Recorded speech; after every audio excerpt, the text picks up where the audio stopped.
Prime Minister, before the break, we were talking about the Ukrainian conflict, and obviously we, the Russians and our Ukrainian neighbors, are very affected, but you have your own conflict to solve, and it may be a very stupid question on my part, but because we all know that, you know, bad peace is better than a good war, but still, historically, do you think it's better to leave a conflict in a limbo for decades on end?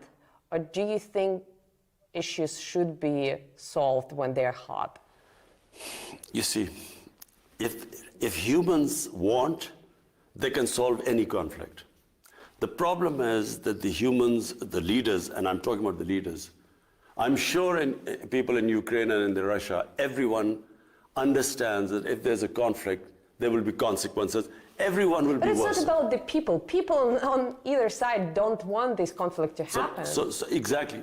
But I think that the leadership in the countries is then stuck that if we withdraw from this position, what will be the consequences to us politically? Because politically there are consequences always. And I think it takes very powerful, great leaders who rise above this and who think about the effects on the human beings. I do want to ask you about great leadership, but very quickly, I know that you have tried to deal with your mutual grievances with India over Kashmir, and I'm sure you're not satisfied with the results of those efforts. Are you going to leave that issue to your successors, or are you still hoping to try something new? You know, when my party came into power in 2018, first thing I did was to reach out to India. And I told them, you know, our only issue is Kashmir. Let's sit down on the table and resolve it. Let's have a roadmap. But I didn't realize, you know, and remember, I'm the one who knows India better than anyone because of course, cricket is a passion, you know, in the subcontinent. And because of, you know, me being captain of cricket here and sort of playing over 10 years against India, I know India better than most people. So I immediately reached out. But then I discovered, to my horror, that this is not the India I used to know, because it's been taken over by this mad ideology. It's a racist ideology, which was inspired by the Nazis. The founding fathers were inspired by the Nazis. You can Google on your phone and you can, the founding fathers praised the Nazis, racial superiority. And you see, there's a negative nationalism, there's a positive nationalism.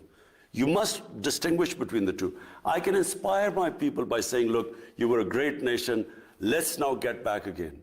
But if I say you were a great nation, but because of these other human communities, you could not reach the top, so shift the hatred towards them, there is always bloodshed. Prime Minister, I'm sure your counterpart in New Delhi would disagree, but if Prime Minister Modi wants to share his own views, we would be more than happy to travel to New Delhi and interview him on that. Listen, I would love to debate with Narendra Modi on TV. I would love to talk. But you know, before we organize this debate, and by the way, RT would be happy to moderate it, me personally, but it would be so good for over 1 billion people on the subcontinent if we can resolve our differences through a debate rather than through... That would be amazing. But let me ask specifically about Pakistan, because this year marks the 75th anniversary of your country coming into being, and the figure of Muhammad Ali Jinnah still looms large with his philosophy of marrying modernity with traditional grassroots culture. And I think it's not only in Pakistan, but I see this philosophy coming to prominence all around the world, even in Russia. I think Vladimir Putin subscribes to a similar brand of enlightened conservatism. When you see progressive things around the world, you benefit from them, but you stay true to your sort of your inner core, your collective soul. Mm-hmm. Why do you think it's becoming so popular around the world? Why is it so appealing? Because whenever you try and superimpose another culture on a nation, it doesn't work. You know, colonialism, what did it do? What the colonialists created was a thin lot of people who imitated the colonialists, who in Pakistan would be called the westernized elite. But there was a big gap between them and the rest of the population. So nations evolve organically. They borrow from all over the world, but they are rooted in their own culture and history. If you cut that off, I mean, it has severe consequences all over the world. When you cut off a country from its roots, a nation, and try and ape another culture, they become neither one thing or the other. In Urdu, we say neither titar or a bater, neither quail or a partridge. What has happened after colonialism is that you have a tiny set of elite which pretends that they're Western, and the gap between them and the rest becomes wider and wider. It's what happened in Iran. The Iranian Revolution was that the elite of the Shah of Iran became cut off from the mass of the population. So there was a huge reaction against it. In Pakistan, what we are trying to do is to obviously learn from all advanced societies, and right now, the nation we can learn most from is China, because if my main emphasis is to raise people out of poverty, no human society has achieved what China has done.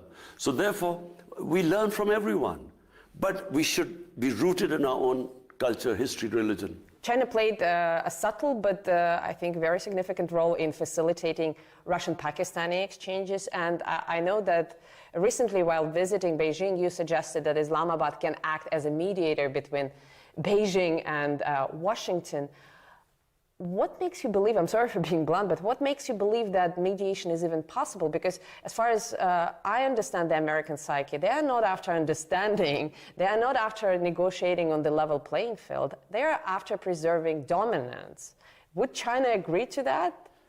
But look, the America I know is very diverse. Any country, for instance, what is happening in India is not what Indians are like. This is not the India of Nehru and Gandhi. This is the India of Narendra Modi. A tiny, highly organized elite has taken over India, just like the Nazis took over Germany. So, you know, at a given point, there is this extreme nationalism which has been released in the US, and they want this dominance. But surely there are sensible voices in the US saying that conflict is where you are heading. Conflict, Cold War is not the way. There is another way where it could be win and win for everyone. And I certainly believe that the cooperation between China and the United States, and even for that matter Russia, will benefit mankind much more than a conflict. I wish I had more time. I have many more questions, but let me ask the final one. And it's a bit cheesy, but I ask it sincerely because you've reached the pinnacle of your sporting career by giving your country its first and only victory in the Cricket World Cup. How do you hope to be remembered? What do you want to give to your people as the Prime Minister? That's a simple answer. I would love to emulate China in terms of bringing people out of poverty. Two things I want. One thing is if I can bring people out of poverty, but related to that is rule of law. Human societies are defined by two great things: rule of law and a welfare society. A society that is humane and just and looks after its people who are not so privileged, who are poor. And so that's how I want to be remembered. If I can bring rule of law in Pakistan and raise our people out of poverty on the lines what China has done, I would be able to meet my maker with confidence. Well, Prime Minister, it's been a great pleasure talking to you. I hope your team receives as much hospitality as we've benefited from here. Best of luck in Moscow and best of luck for your I'm endeavors. looking forward to my trip to Moscow. Thank you. And thank you for watching. Hope to see you again next week on Worlds Apart.